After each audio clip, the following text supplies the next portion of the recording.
اعوذ باللہ من الشیطان الرجیم بسم اللہ الرحمن الرحیم۔ پاس آج کسی شخص پر کچھ بھی ظلم نہ کیا جائے گا اور تمہیں نہیں بدلہ دیا جائے گا مگر صرف انہی کاموں کا جو تم کیا کرتے تھے۔ یہ وہ خط ہے جو اللہ تعالیٰ کفار مشرکین اور فاسقوں مجرمین سے اس وقت فرمائے گا، وہ اس کے سامنے حاضر کیے جائیں گے۔ جنتی لوگ آج کے دن اپنے دلچسپ مشغلوں میں حاش بشاش ہیں۔ اس کلام کو سمجھنے کے لیے یہ بات ذہن نشین رکھنی چاہیے کہ صالحہ اہل ایمان میدان حشر میں رو کر نہیں رکھے جائیں گے، بلکہ ابتدا ہی میں ان کو بلا حساب یا ہلکی حساب فہامی کے بعد جنت میں بھیج دیا جائے گا، کیونکہ ان کا ریکارڈ صاف ہوگا۔ انہی دوران عدالت انتظار کی تکلیف دینے کی کوئی ضرورت نہ ہوگی۔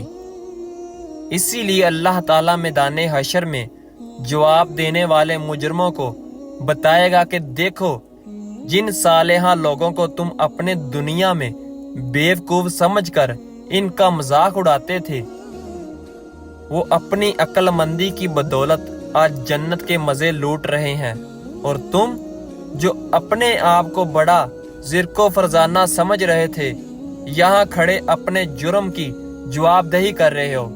وہ اور ان کی بیویاں سایوں میں مصریوں پر تکیہ لگائے بیٹھے ہوں گے۔ ان کے لیے جنت میں ہر قسم کے میوے ہوں گے اور بھی جو کچھ وہ طلب کریں۔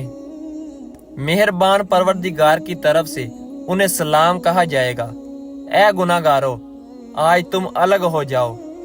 اس کے دو مفہوم ہو سکتے ہیں، ایک یہ کہ مومنین صالحین سے الگ ہو جاؤ، کیونکہ دنیا میں چاہے تم ان کی قوم اور ان کے کنبے اور برادری کے لوگ رہے ہو، مگر یہاں اب تمہارے ان کا کوئی رشتہ باقی نہیں ہے۔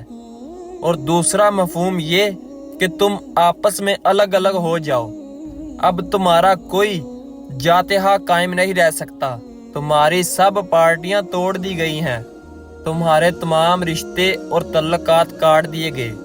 تم میں سے ایک ایک شخص کو اب تنہا اپنی ذات اور حیثیت میں اپنے ایمان کی جواب دہی کرنی ہوگی۔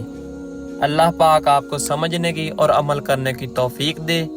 آمین ثم آمین۔ جزاک اللہ۔